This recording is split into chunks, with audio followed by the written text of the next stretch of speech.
Hello and welcome to House News. The House emphasized the commitment to tackle the problem of drugs in Indonesia with a view to create a society free from drug abuse. Such commitment was shown during the hearing meeting with the National Narcotics Agency. The House highlighted unequal distribution of poverty alleviation programs. It also requested the program continue to be optimized and right on target.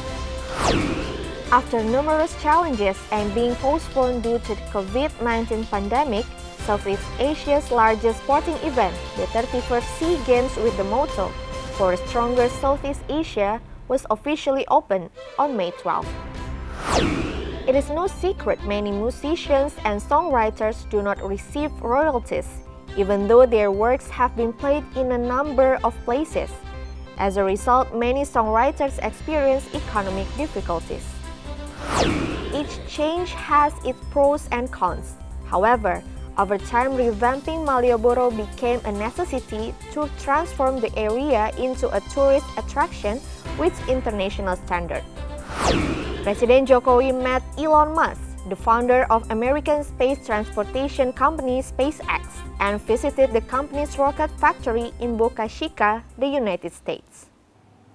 The revision of the narcotics law is one of priorities in 14 national legislation program in 2022, which has been ratified by the House together with the government.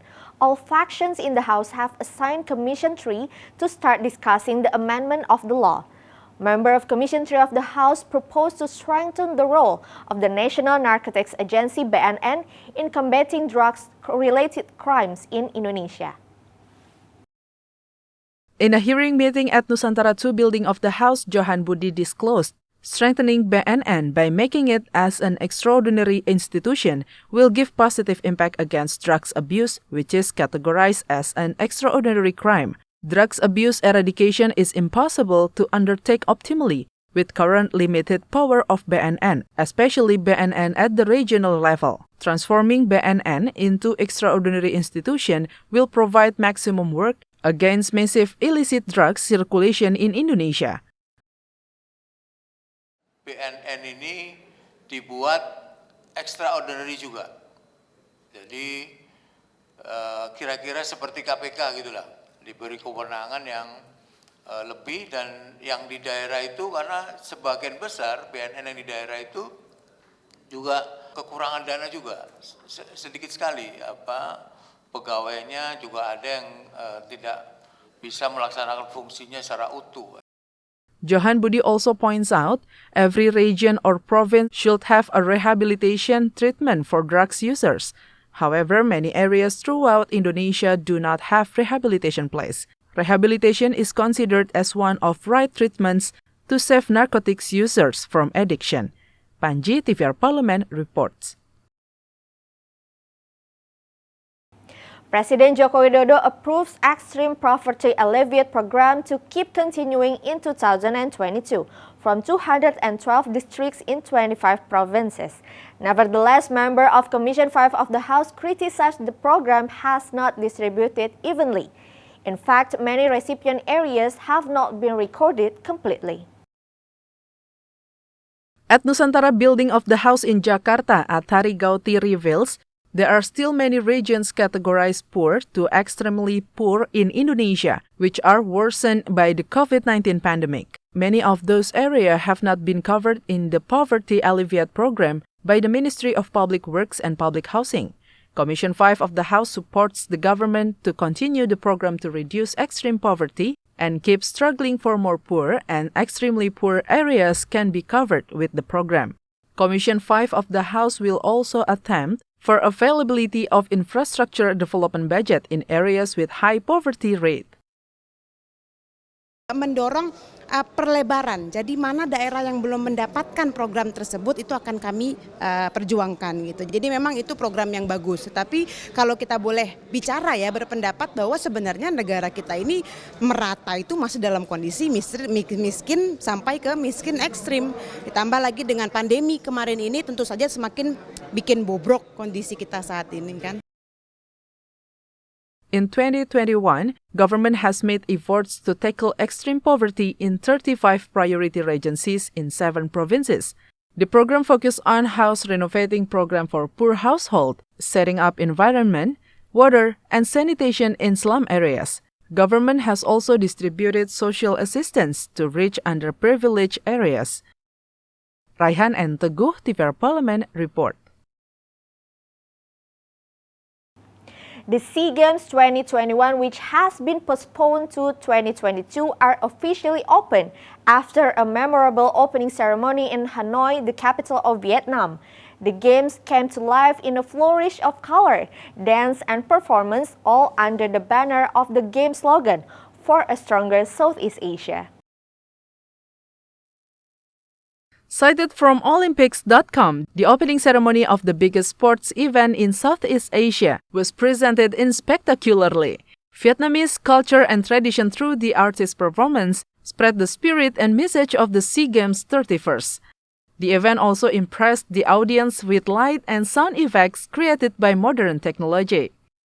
Vietnamese Prime Minister Pham Minh Chinh declared the official opening after a parade of the 11 delegations.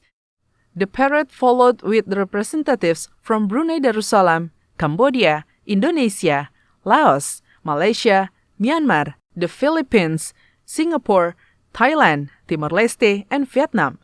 Each contingent was limited to 31 people for the march as the COVID-19 protocols. A total of 526 gold medals from 40 sports will be up for grabs in the SEA Games 2022. This event is held in Hanoi and 11 other nearby provinces, with about 10,000 athletes from Southeast Asian nations all set to showcase their talents. This is the second time Vietnam is hosting the SEA Games. The 2003 edition was hosted by Hanoi and Ho Chi Minh City. The future of Indonesia's songwriters is in danger as a result of the songs are covered numerous times without royalty rights. As a matter of fact, government has passed the regulation regarding royalty management of copyrights of songs and music. In a public hearing meeting at Commission 10 of the House, the National Entertainment Stage Creator Foundation YPPHN criticized lack royalty rights appreciation for Indonesia song creators. Highlighted royalty rights such as commercial use of songs and musics in wedding party and reception, in the hotels, and other public events and facilities. Therefore, YPPHN requests Commission 10 of the House to coordinate with the Ministry of Tourism and Creative Economy, as well as with the Ministry of Religion Affairs to help the songwriters to get the royalty rights. Member of Commission 10 of the House, Ledia Hanifa Amalia, says royalty rights related to copyright law is under supervision of the Ministry of Law and Human Rights. The main concern at the moment is Indonesia doesn't have managing and controlling system regulating the songs and music played at taxable and non-taxable events. This can be seen no royalty paid to the songwriters, especially at non-taxable events like party and celebration at home.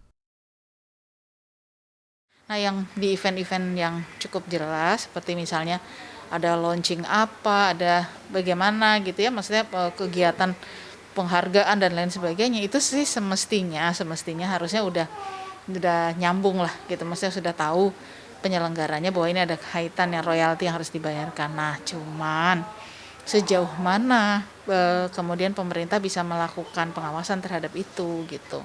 Dan sistem apa yang sudah dibangun oleh pemerintah sehingga memberikan perlindungan kepada pencipta lagunya. Commission 10 of the House will discuss internally regarding the problem of royalty rights delivered by YPPHN. The chairperson of Commission 10 will also work together with the chairperson of Commission 3 of the House to find the way out in accordance with the existing regulation. Feby Andrian, TVR Parlemen, report. The government of the special region of Yogyakarta has relocated 1,700 street vendors around Malioboro area, Yogyakarta City. Over the decades, the rows of merchants on the sidewalk of Malioboro Street has occupied the access of the main shops. Andreas Hugo Pereira appreciates the relocation of traders to Malioboro Terrace, which is a better and decent place for both sellers and buyers. During the transfer process, the vendors seem not feel evicted as they find a more comfortable place. tapi mereka pindah dengan sukarela dan mereka menemukan tempat yang lebih baik dan mereka bisa mengatur sendiri bagaimana shift-shiftan dalam penjualan dan itu dilakukan secara musyawarah, mufakat, gotong royong untuk bisa mereka kelola secara bersama gitu. Jadi saya kira model pemindahan seperti ini juga ini bisa menjadi contoh untuk daerah-daerah yang lain gitu. Karena kita tahu juga banyak daerah yang sampai sekarang tidak sukses di dalam tidak berhasil di dalam memindahkan pedagang-pedagang kaki lima dari satu lokasi yang ke lokasi yang lain gitu. Dan itu seringkali menimbulkan konflik antara pedagang kaki limanya sendiri dengan petugas Satpol PP dan petugas keamanan. Furthermore, Andreas explained this model of relocating street vendors can also be an example for other regions. He also points out there are many regions, even in big cities, have not succeeded in moving street vendors from one location to another. This often causes conflicts between the vendors and the municipal police. Andreas hopes this relocation could be a reference for the Ministry of Tourism and Creative Economy to support street vendor structuring programs. Besides beneficial for urban planning, it is also profitable for traders and buyers, providing convenience for tourists visiting Yogyakarta. From Special Region of Yogyakarta, Tegar Aziz, TVR Parlemen reports. Presiden Joko Widodo visited the CEO of Tesla and SpaceX, Elon Musk, after attending a series of Special Asian-United States Summit. Widodo and Musk discussed potential investment and technology amid speculation where Tesla may choose Indonesia for a manufacturing base in Asia. As quoted from Reuters, the meeting between Musk and Jokowi came after a series of discussions on a potential investment in Indonesia's nickel industry and supply of batteries for electric vehicles. Jokowi also invited the billionaire to visit Indonesia in November. Indonesia for years have been trying to secure a deal with Tesla on battery investment and potentially for SpaceX aerospace company. Indonesia has the world's biggest nickel reserves, and Jokowi is keen to develop a nickel-based industry at home. In the past, he has also urged Musk to consider a rocket launch site in Indonesia. Two deals over the past month have given new momentum to Jokowi's push to develop industry when global automakers have been scrambling to secure supplies of battery materials and reduce their reliance on China. And that's House News for today. Thank you for watching, everyone, and have a good day.